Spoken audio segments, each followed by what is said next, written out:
Attention, please. Eastern Airlines Flight 19, now ready for departure. Welcome aboard the Walt Disney World Express Monorail. Now, ladies and gentlemen, we're entering the vacation kingdom of the world. There's enough land here to hold all the ideas and plans we could possibly imagine.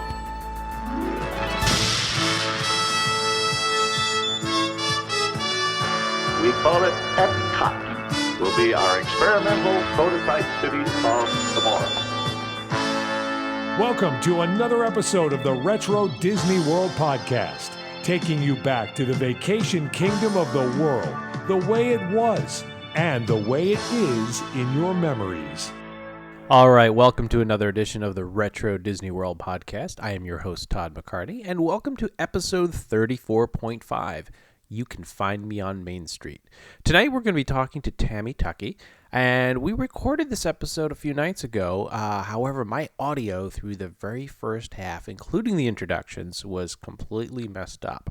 So we're going to let Brian introduce and do most of the interview here because you'll hear some of my voice now and then making these funny, awful noises, and it just didn't sound good. So you will hear me chime in later on, but here we go with episode 34.5. Our guest tonight has worked as a talk show host since 2011 with the premiere of the Tiara Talk podcast on iTunes. And after Tiara Talk ended its successful run in 2013, she created the Tiara Talk Show, which you can find at thetiaratalkshow.com, a YouTube/iTunes podcast that invites actors, directors, animators, producers, composers, and theme park cast members, part of why we're talking to her tonight, anyone who has ever worked for the Walt Disney Company or its subsidiaries, to discuss their experiences working on various Disney films, television shows, and in a nod to the work we now do, she was a trendsetter in talking to people involved in theme park attractions.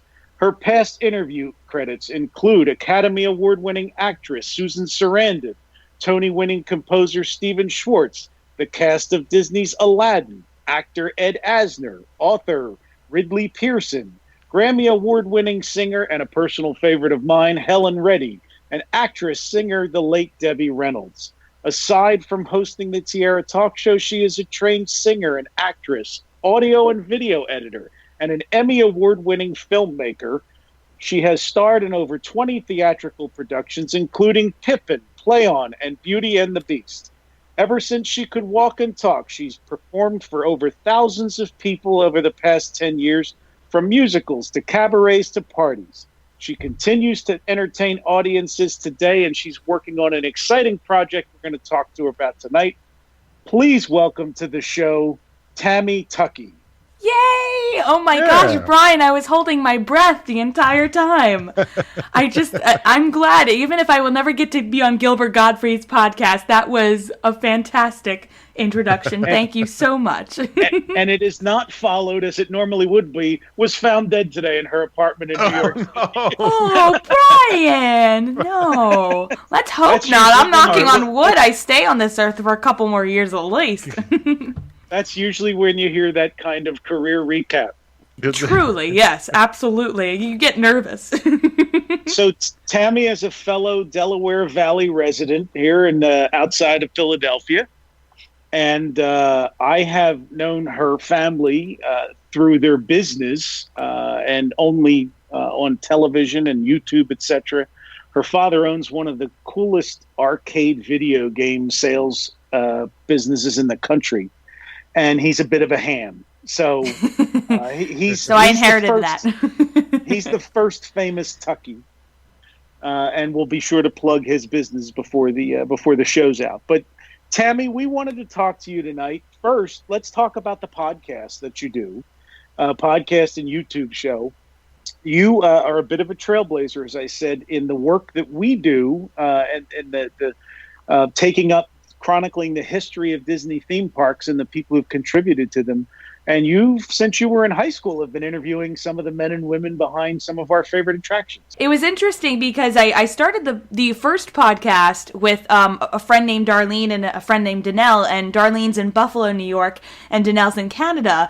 And we originally started the podcast because we didn't see a lot of female-driven Disney podcasts at the time. And we were like, oh, well, it would be cool to get the word from a middle schooler / high schooler, May, a college student, Danelle, and a mother, Darlene. So you have like 3 different perspectives on different events. And then I was, looking online for different individuals, and I thought, well, let's do some interviews. And my first interview ever was with Helen Reddy at 14 years old. And I just thought, wow, this is different. I really like this. And I thought, let's do more of this. And sooner than later, Danelle and Darlene and myself, we were doing our own things at that point. So I started my own podcast, and we went our separate ways, but they're still doing a lot of things in the Disney community. And I wanted to add something new, which was Cast Member Corner, where I found no other podcasts that were discussing the magic itself at the parks that they get to create, almost every year, every day, every second for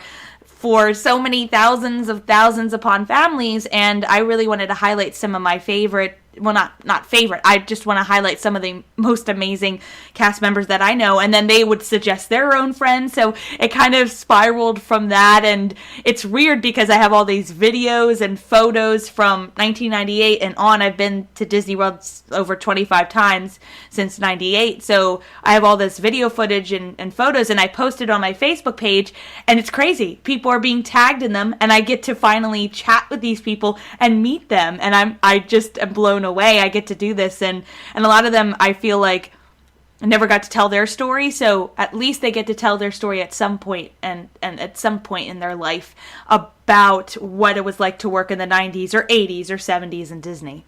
Yeah, one of your fascinating episodes, and there are a lot of them, was you managed to track down the woman who portrayed Jasmine when you met her. And then Meg from Hercules. Yeah. Oh, that's right. I'm sorry. It's Meg from Hercules.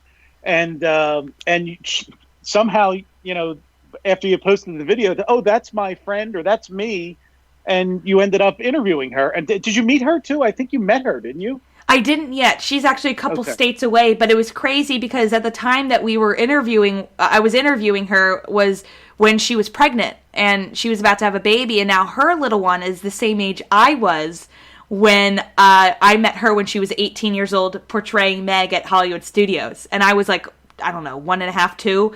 And we have video footage. I put it up on YouTube and it went viral on Facebook. I think it got like 50,000 hits on there, and I was just shocked. People love Meg. So that was crazy. How that happened, I don't know.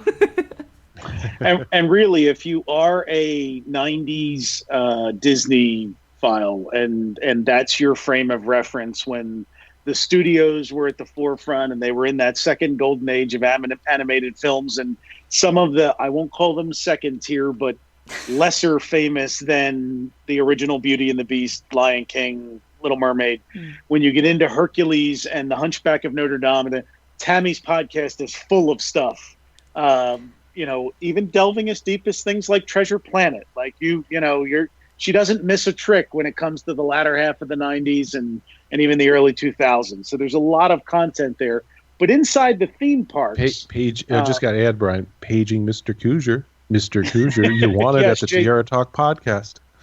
We're in JT's wheelhouse now when we get to this stuff. But one of the great things that happened this year for the fans of our podcast and the people who attended our event last month or 2 months ago now at EPCOT was Tammy interviewed Corine Cook Gulli, who was the redhead in the Horizons attraction.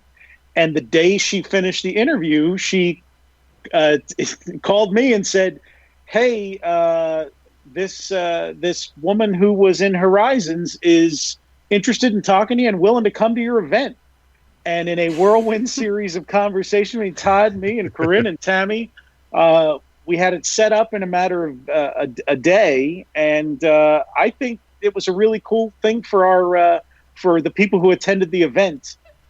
So we have you to thank for that. Yes, thank you very much. Of course. No, I think, look, I'm a Disney fan first and foremost, and I thought you guys are such big Disney fans, and putting together an event like that, of that magnitude, and not, doing it, not working with the Disney company specifically, you guys were putting your heart and soul into it. And when I found out about that, and I was talking to Brian about it, I thought, I'll bring it up to her and see if she would be interested. And she's like, well, I haven't been there since they closed the ride down. I said, well, hey, it's the 35th anniversary of the park. You should go back.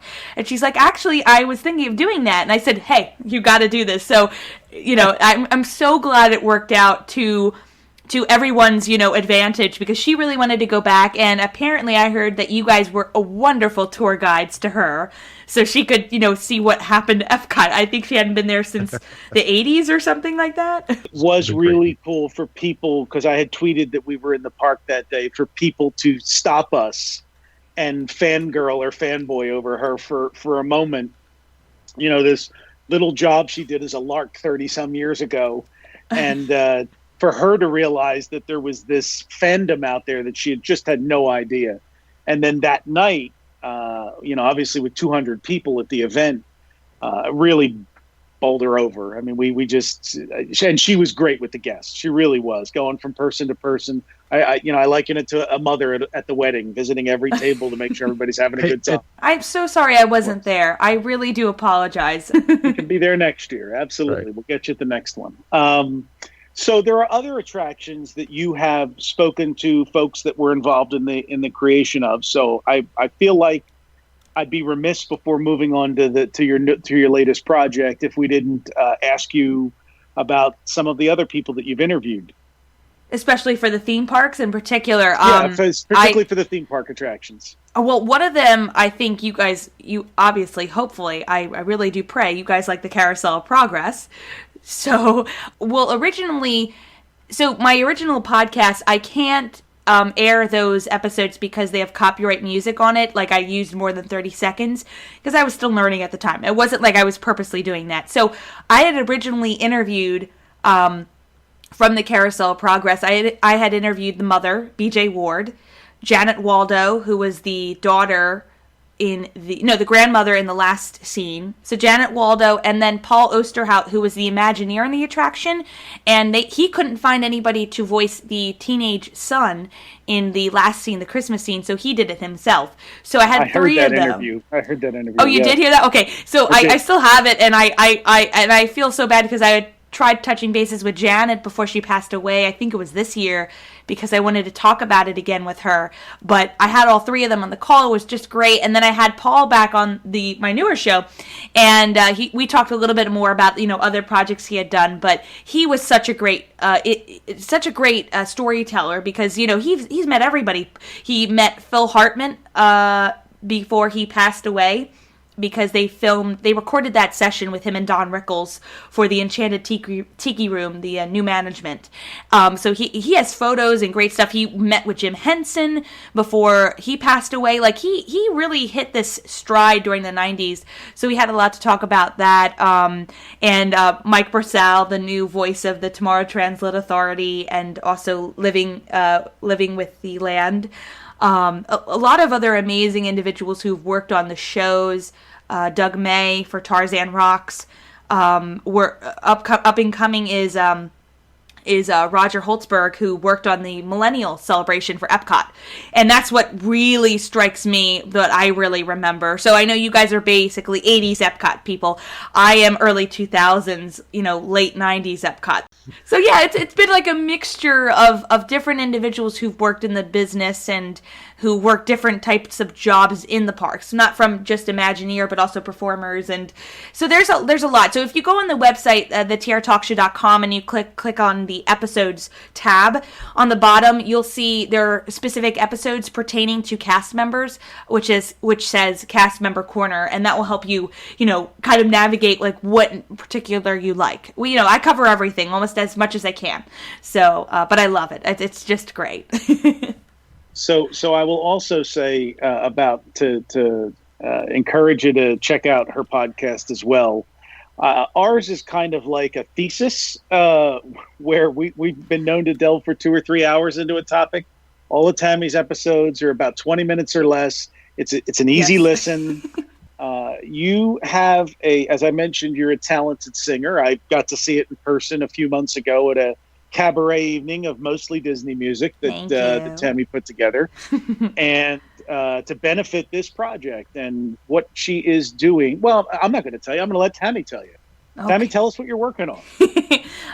Well, I thought since I'm in my prime, as they say, I'm in my 20s, and I have always dreamt of paying tribute to the Disney theme parks, and I thought, well, I've always wanted to do an album, so not only do I do a podcast, I thought I wanted, transfer all this energy that I have. I really would love to just, go ahead and really put in a lot of energy and time and a lot of hard work into something so personal to me. So I thought, well, let me do an album that is dedicated to the Walt Disney World theme parks. And because we all grew up with all the music that we would hear. And so there are a couple key songs that really kind of stuck out to me over the years.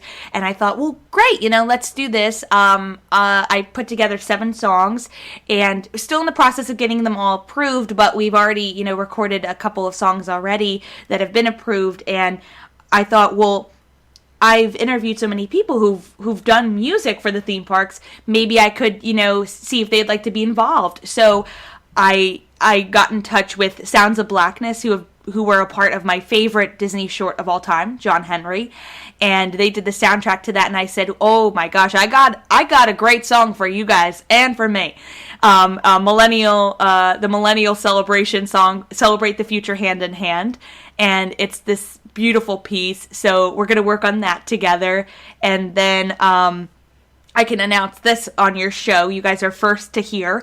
We're going to do a song called The Great Outdoors from the Country Bear Jamboree Summer Hoedown Show. And we just got the original individual who played the fiddle on all of the 3 Country Bear soundtracks, Byron. And he is playing the fiddle for our song, which sounds unbelievable. I cannot wait for you guys to hear it. I kind of almost cried when I heard that. And then I also cried when I asked Ali Olmo, who I'm going to assume you guys wanted to ask me about her. She, I'll let you, why don't you talk about her connection? Go ahead. So sometime in the last 6 months or so, I think, Monday morning is usually when I wake up and there's a new Tiara Talk Show podcast on my iTunes feed. And it said that she interviewed Ali Olmo, who was the musician who sings the song Two Brothers in Epcot's American Adventure attraction. Everybody loves the Two Brothers song. Shockingly, we discovered it's been re-recorded by a lot of cover artists have recorded this song. It's only 1.5 minutes long in its incarnation that we all hear it. But I thought the interview with Ali Olmo was fascinating, as Tammy interviewed her, about how she ended up doing that song, which is with a lot of stuff back then. Had somebody knew somebody at Disney, and they tapped her and said, "Oh, can you come and record this?" And it has a lot of that stuff back at that era where they were building Epcot and Tokyo Disneyland and New Fantasyland and those halcyon late 70s, early 80s days at Imagineering. But after that, Tammy let me in when I saw her on a little bit of a secret at that point that Ali would be appearing on your album, right? Yes. I asked her, I was so nervous. I said, Ali, I have a question for you, but can I call you and ask so I can explain it to you? Because I don't want to scare you off. And she's like, sure. So I got in touch with her through a friend of hers because I couldn't find anything on her. She doesn't have a website. I've talked with her about this countless times. I'm like, Ali, you are so fantastic. She writes her own music. She's such a gifted musician. But anyway, I got in touch with her through a friend, thank gosh. And it was the 35th anniversary of the attraction. And so I was talking with her about it, and I said, I'd love to re-record this song with you. Would you be interested? And she's like, absolutely, I'd love to. So we've been working on a structure because the original song actually has 3 verses. You only hear 2 verses in the attraction. So we decided we're going to do the full version. And she wanted to put her own little personal take that was a little bit different. Actually, very much different than the one that's in the attraction, because that was catered to an emotional theme. So this one, of course it still is, but it's a different take on it. And I actually just finished recording my portion of it today, and my gosh, I was, so emotional singing it, and, she was so emotional being able to re-record it, and she's just so talented. And to be able to do this, and pay tribute to the attraction, because I feel like that attraction in particular is one of my favorites of all the Disney theme parks because of what it encompasses and how darn hard it was to put together, because I talked to Rick Rothschild, who was one of the producers on it, and I also talked to the voice of Susan B. Anthony, Trish, and so these individuals, it was one of those projects that took a long time to make and probably wouldn't be able to be made today. And so the fact that I got to speak with those 3 and then be able to record this song with Ali is just unbelievable to me. And as you said, yeah, there's so many individuals who have covered the song. So many. But in my opinion, and also my dad's opinion, Ali's is by far the best. And that's why it was put in the Disneyland Great Moments with Mr. Lincoln. It was inserted in that when they updated it again. So just love it. It's so. I cannot wait for you guys to hear it. I think you'll really enjoy it. Not to toot my own horn, but I get chills when I hear it. Yeah, between the episodes she's mentioned, Tammy's done about 3/4 of the work that we would need to do an American Adventure episode. Because she's interviewed so many people that have been involved with it. So, and many of them passed away. Yeah. Thank you. Yeah, so many of them have passed away. That was what I was getting scared of. I was like, how am I going to find somebody to be able to talk about their experience working on this? So, the fact that I got to talk to either of those 3 was just I was lucky. I was lucky to get in touch with them. I've put so much hard work and effort into this, as I've said, but at the moment, right now, it's just going to be digital release, so you'll be able to download it off of CD Baby or iTunes, and I'm really hoping, if we're on track and on schedule, we may be able to release earlier than April. So we're crossing our fingers at this point. It's just, it's a lot of legal things that we need to get out of the way and get approved and just make sure we do this right. That's my main, thing. I want to do this right. Don't want anybody to get in trouble. Don't want to get myself in trouble. Want to make everybody happy. So it will be a digital release. And, of course, we may have some surprises with maybe music videos of certain songs. Who knows? You know what I mean? Yeah. So let me contribute to the effort to encourage folks to support this. This is not somebody buying a karaoke or licensing a karaoke song and singing on their gaming headset and releasing it, because there is that stuff out there on iTunes and other places. Tammy has booked professional musicians. This is originally recorded music being done by these musicians in a real studio. She's recording this in sessions at real studios and paying the artist licensing fees to be able to do all this and produce a real album. So it all costs money, and she did a really nice thing for us. Yeah, a lot of money. And she did a really nice thing for us with Corine, and she's been so supportive of Retro WDW that I and Todd and JT and Hal wanted to repay the favor by introducing her to all of you, A, to encourage you to listen to her show, and B, to maybe persuade some of you to throw a little coin her way and support her project. And certainly buy the project when it comes out. We hope we can premiere at least one of the songs on our show. Oh, that would be great. I would love that. Yeah, it would be great. We'll do Two Brothers on your show. How's that sound? Ooh, it'd be wonderful. Awesome. It'd be wonderful. I'll promise it for you guys. I think we may have to have that American Adventure episode timed in just right to that. It would. We could, borrow some of Tammy's product and Ali whatever Olmo you want. Yeah, that would be great. The recording of Two Brothers, and And we of course, we've had Steve Alcorn on our to-do list for years and years, Todd now, who did so much of the engineering work on the American Adventure. Oh, I would love to hear his story on that. Was it sound engineering particularly, or? Now you're putting me on the spot. Sorry, I couldn't remember. That's why I was going to ask, because if it's sound engineering, gosh, that was a lot of hard work. I read his book, and what I remember reading in the book was about I think he was the electrical engineer on that. Was his primary. That function. Thing is huge. I really desperately wanted to do the backstage tour for that, but that's an 8-hour thing where you have to go to Magic Kingdom, Epcot, and Animal Kingdom, and I said, can't really do that, maybe by myself, but you know what I mean? JT has done it and shared the backstage American Adventure experience with us. Is it worth it? He loved it. Okay, as long as he loved it, that's what I'm going to say. We are really preserving stories that future generations will be able to hear, and I'm so glad that there are other podcasts out there doing it, you know, such as yourselves, and you know, working maybe not together, but we're as a community that really admires this work that is just something that we grew up with, and we will always, you know, have in our hearts as something that we just deeply, deeply love.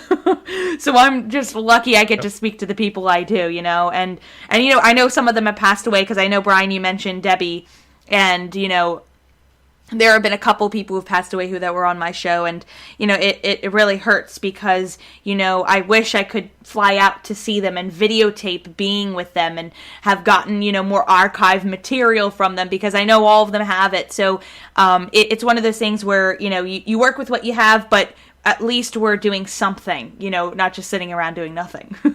Oral histories have really come into their own in the last 10 years with the growth of podcasts, and it's not just the theme park medium, it's a lot of other places where, well, I mean, Tammy's a fellow enthusiast of the Gilbert Gottfried podcast, Amazing Colossal podcast, as we mentioned at the beginning of the show. It's one of the things she and I discovered about each other when we started talking, that like, hey, we both love this podcast, because he's interviewing Hollywood types who've been off the radar for 20 and 30 years. Exactly. And a lot of people who've appeared on his show in the last 3 years have died after his interviews. Oh, it's shocking. He goes for the older individuals, so yeah. It's pretty great though. But listening to them, if you're a fan of old Hollywood, just as we're a fan of, you know, defunct theme park attractions. Mm-hmm. You know, when you uncover a new story or a new tidbit, it really is fascinating. And her show's doing that, and our show's hopefully doing that, and there's a lot of other shows out there doing that work. That they sold a Cobb salad handwich in the Hollywood studios when it first opened. Like, that would have been lost to history if we didn't have our handwich-oriented shows. So I feel that's great.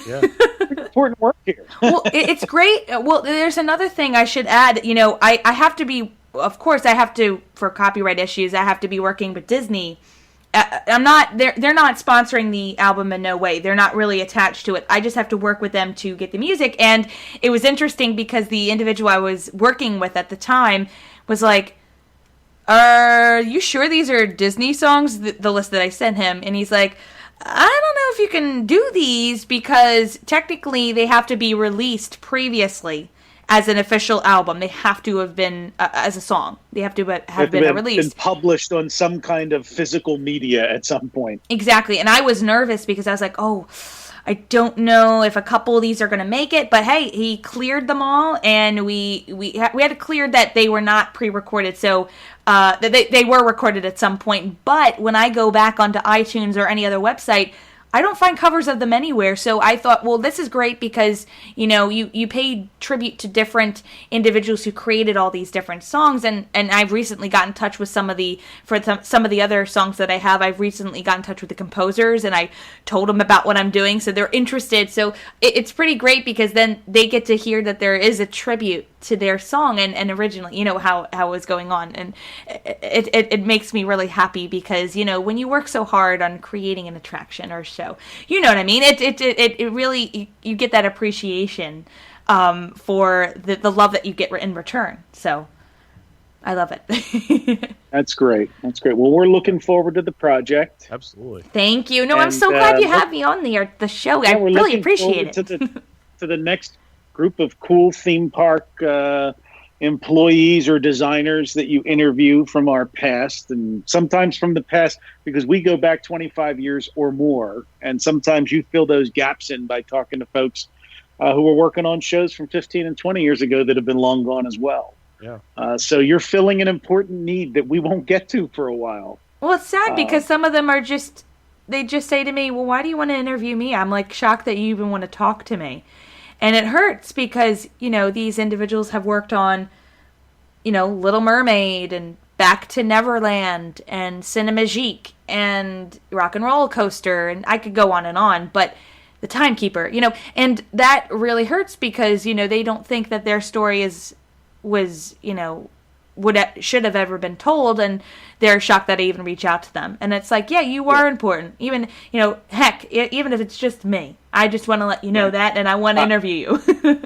and I'll say off the bat, I would not have pegged Timekeeper as a particularly interesting topic, but that was a great episode. Oh, didn't you with the director, right? You're talking about Jeff Blight? Yeah, that was crazy. Like, there's this amazing story. Right, and talking about how they ended up opening it on all 3 continents where there were Disney parks, and I didn't know that. Attractions. Yeah, that it was one of the few attractions, and just listening to them talk about the differences between the different versions, and it was really a fascinating episode.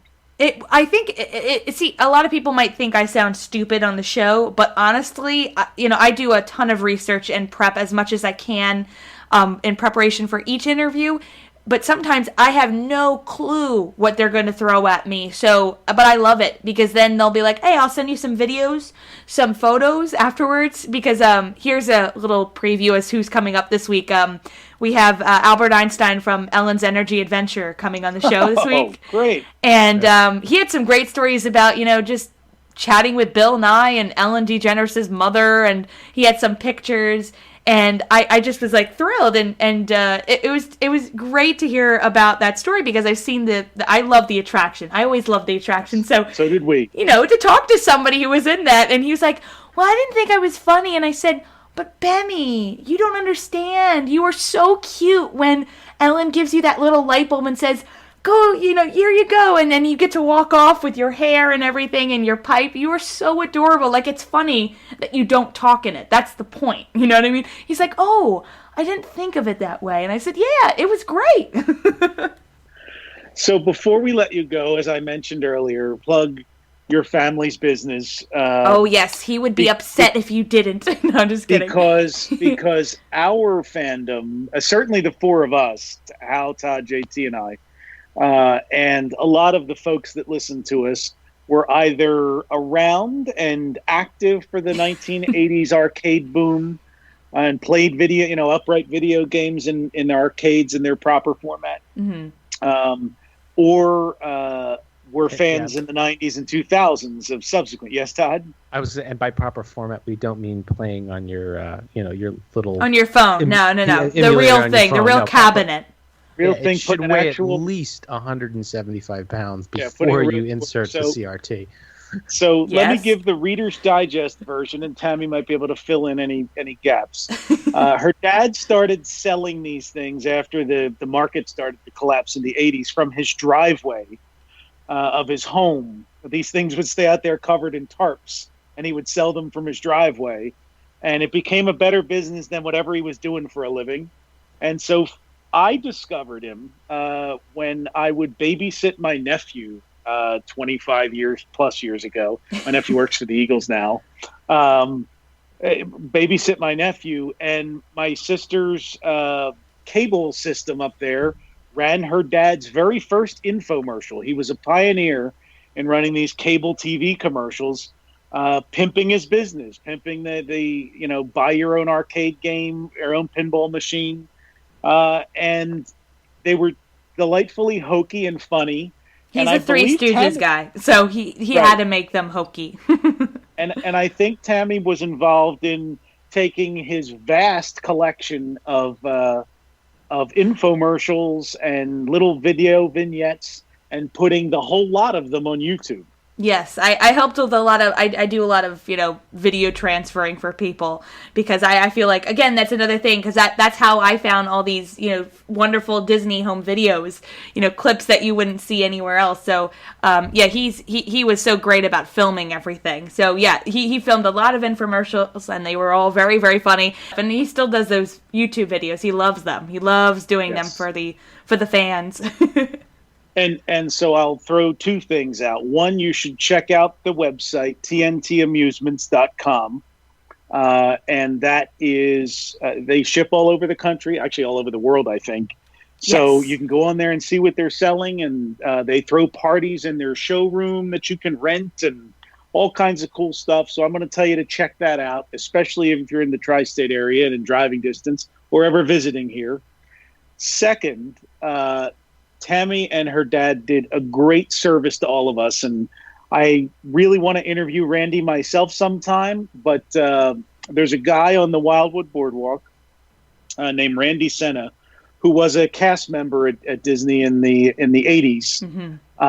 And Randy took it upon himself to try to preserve as many of the Main Street arcade machines that used to reside in the Magic Kingdom in Walt Disney World, as he could when they started to clear that space out for retail, and more seats. She and her dad happened upon his place and ended up Randy's got a bit of a reputation as an odd fellow and not particularly approachable. That is not at all the case if you ever actually have approached him. He's a wonderful guy who loves to tell stories. And so she and her dad happened upon him last fall and interviewed him for over an hour. It was really, we were there for 4 hours, so you only saw a little bit of it. No, we were there because we had heard things and people wanted to know what he was like, so we went in and then we played a game of Fascination because I love that game so much, and we just were there for 4 hours talking stories about Magic Kingdom. I had no idea he worked for Disney. I saw some of those arcade machines up close and personal. They are very well kept. He does everything in there. He works all the mechanicals. He makes sure everything is perfect and pristine, and it's really sad because now they didn't invite him back to stay in this one building at Wildwood. So now he's wondering, where am I going to put these games? You know what I mean? The storage, it's just going to be a nuisance, obviously. But he has all this history, and I couldn't believe that he did. So he would be a great interview. He's just so busy. He works. He's literally there all the time. He's there from like 8 all the time, right, to 12, and then he goes home and sleeps. I spoke to him this summer about doing the show, and of course he's amenable to it. We just have to do it in the wintertime when everything's calmed down. When the arcade isn't open. Yeah, when the arcade isn't open so that he can. But Randy has about a half dozen of the machines, of the mechanical, like the baseball machine and other things from the Main Street arcade actually have the, built by Walt Disney World badging on them. Correct. Yes, they do. Because they're different from the originals, because they were showing us the original machine and how Disney changed it in certain ways to their Disney literally had their shops build replicas of the original mechanical machine. So most of what was on Main Street USA in Walt Disney World was a fabrication by Disney's Imagineers of the original 1930s, 1920s games. It's unbelievable. And you need one of the coin press machines that did the Pirates coins. That's what you need to find for us, Tammy. Oh, I want people to send in, $3, and we'll return a coin to them. I'm a pressed coin girl too. I collect them. I'm hoping. I'm crossing my fingers I can get the last 200 on this next trip I'm going on, but we'll see. Yeah. So we will with the show notes. I hope so. Yes, please. I would love to hear him on your show. But I will definitely post a link to Tammy and her dad's interview with Randy, because it's over an hour long and it is fascinating. I mean, he spends a good 15 minutes on the Disney stuff, But really, a walkthrough of the rest of his arcade and all is also fascinating. So tonight you've got some homework assignments. You've learned about her podcast. You've learned about her music album. You've learned about TNT Amusements. And we're telling you about Randy Senna. And there's probably some other cool stuff I forgot that we told you about. So, no, it's okay. We have more to. We'll have hopefully have more conversations. I hope later down the line. I'm just glad I finally got to be on a show. I listened to the show for a while now, so I love it. Well, thank you. Thank you for listening. And Todd, what do you have? Any questions before we go? No, I love old arcade games. We have some in our office, and which ones?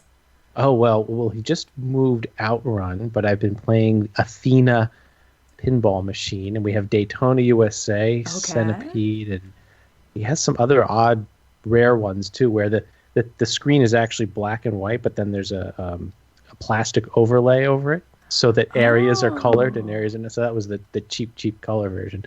I can't remember what the name of it is, but we're getting some new ones. He's changing it out. He's been working on Star Wars downstairs, which I can't wait to play. So let's do the round robin here.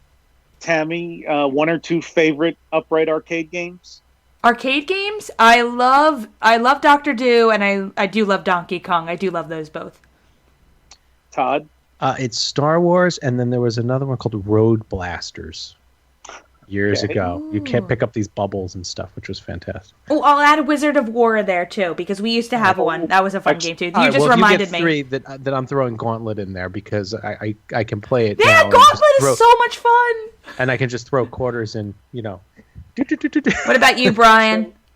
So I mean, Donkey Kong was always my favorite, and I think it may be the seminal game of my childhood, but I find, especially through the emulators now, but even when I was still going to the arcades and putting quarters in, the late 90s, late 80s, early 90s, I played a ton of WWF Superstars. Oh, yes. Which was the first WWF wrestling game that they put out. And then I also played a ton of Clutch Hitter, which was a baseball game that Sega put out, an arcade game that happened to have like the 1991 Major League rosters on it. And so I played a ton of that. I don't think I've ever heard of that one, or at least seen it. I don't know. I'm not quite sure, but that seems pretty obscure one. I like it though. There were a lot of others that, I mean, that was our summers. I mean, we'd get up in the morning, we'd go to the shore for the summer, and every morning we wake up and ride our bikes up the boardwalk, and if my aunts or my mom or somebody would give us like $5 to go put quarters in the machines, and oh man, I'd play Tapper and Crazy Climber and Crazy Climber too. Crazy Climber, yeah. Jungle King. Jungle King. I love Congo Bongo. I mean, there's tons of them out there that I used to play. And were you guys pinball guys? Did you like pinball as well? No, I didn't do too much. There is one game though. I remember I spent a lot of money on it. Never got past the first thing, and that was the it was with Dirk the Daring, the one that was on Dragon's Lair. Dragon's Lair. My Never got Lord, past that one is so hard to play. I don't even bother. It's all about timing. The gameplay's not great, but it's all about it. So that was a laser disc driven game, and all of the artwork was done by Don Bluth. Yeah. The ex-Disney animator who did... we have a laser disc of the whole film. I don't know how my dad obtained it, but we had it, so we watched the whole thing. Because he didn't know what was on this laser disc, so we just watched the whole thing. I went, oh, this is really great. Great. I can watch I don't need to play. Thank goodness. That's exactly right, yeah. So, but yeah, I used to play that too. And then Todd, do you remember the sequel to it? The other game they put out? We have that in the showroom. It was more blue than yellow. I'm trying to remember the name of it. Space Ace. That's it. Space Ace. Oh, no, I thought you meant Dragon's Lair 2. Sorry. There was a Dragon's Lair 2. But they put out one other game that was of the same type with our animated Laserdisc stuff, and it called Space Ace. And yes, I forgot about that one. It was equally difficult to play. They made it purposely hard, so you'd give them those quarters. That's right. I always liked Theater of Magic was my favorite pinball machine, and we have a Funhouse still. I love that one too. Really good fun games. Well, fortunately, neither of our podcasts require quarters to listen. They are freebies. So yay! Same here. And actually, all right, one more TNT plug. If you go to their showroom, None of those things require quarters either. You can try the games for free. That's right. Without sticking your hand into electronics, too. Yes, and having it smashed on it. Yes, or you could play Dance Dance Revolution. I'm hopefully going to play around against Brian at some point, right, Brian? Is there an ambulance on site? I'm pretty sure Brian. They have defibrillators on the wall, Brian. Don't worry. I remember when those games and things came into their own, where they would always put them up at the front of the arcades on the boardwalk. That's right. These guys dancing there, or the ones where they were punching the punching bag. Or, oh man! Oh, mighty blow, mighty blow. Mighty blow, mighty blow. I put more quarters in Punch Out and Super Punch Out than anybody, probably, right? And I think I won the title once in one of them. You know, it just Brian, don't feel bad. I never made pole position either. So, oh. So send us your digressed. favorite arcade game in an email, just so we know out there. Or tweet it at us or Facebook us. Let us know what your favorite arcade game is. And there were some Disney ones out there, so let's see if anybody can write back to us and tell us what Disney arcade games were out there. I know Tammy, I'm sure, knows them. Oh yeah, I won't say anything. I'll let the listeners say some things. There were some. So I can say that the new Ghostbusters pinball machine is gnarly. I love it. I love it. The Ghostbusters one. I want the Indiana Jones one. Oh yes! Oh my gosh, we haven't had one of those in for a while now. We have Ghostbusters, we have Lord of the Rings, and we had a Hook recently, and I love Hook. So I was like, ooh. You know what? I loved the original Batman one. That one was great because they had really nice Blu-ray footage of the show. It was fantastic. Yes. Yeah. So the original Batman, pinball machine was really cool. Oh, it's great. I love the film too. So, I love the TV series and I love the film. So I was like fangirling when I saw it. I said, "Oh my gosh, this is so beautifully made." I'm glad they still make those, those type of machines. Yeah, so, there's not many pinball machines that have a monkey brain light. So, That's right. You guys should make your own retro WDW pinball machine. There you go. Well, it would only run on a dime, and we wouldn't make much money. Aww. But can you just imagine if you light up Surf, this little Dick Nunes comes out and goes across the bottom of the pinball machine? You are bad. You could hit a wave machine. Yeah, you could have a whole pinball machine set up like Seven Seas Lagoon. Yeah, exactly. And if you can try to sink the stern wheeler, it drops and breaks and. A lot of fun. Goodness, you guys are so bad. You should write your own film. You might just have to. I would totally see it. Well, Tammy, I appreciate you sitting in with us tonight. And why don't you, for our listeners, give them another round of where to find you and your websites and everything that you've got. I would love to. Well, my website is www.tammytuckey.com, but you could find me on Facebook or Twitter or Instagram at Tammy Tuckey. And if you would love to donate or support the album, I would really appreciate it. Anything helps, you know what I mean? It's www.gofundme.com/Tammy Tuckey. You can find out more about the album there. We always have continuous updates there, and I post them on my social media pages, and I'm just, so grateful I could be on the show today. Thank you guys very much for your time. I really do appreciate it. Oh, thanks for coming on. Thank you for joining us. We appreciate it. So, all right. Well, hopefully some of you listeners out there can give Tammy a hand, and we'll definitely let you know when Two Brothers is ready. We'll premiere it here. Yay! And with that, Brian, take us out. Follow Todd McCartney and Retro WDW on Twitter, Instagram, and Facebook at Retro WDW. For all things Retro Disney World, including exclusive merchandise, visit us on the web at RetroWDW.com. On Twitter, follow our web designer Jason Bartell of Deepwater Studios at JasonDWS, our announcer Andre Gardner at Andre Gardner, and follow our hosts Hal Bowers on Twitter and Instagram at GoAwayGreen, and on the web at KingdomofMemories.com. For JT Cougar on Twitter at LS1JT, on YouTube at Rubber City Motoring, and on the web at RubberCityMotoring.com. And you can find me on Twitter, Facebook, and Instagram at Brian P. Miles. Don't think of the folks behind, all on a beautiful morning, all on a beautiful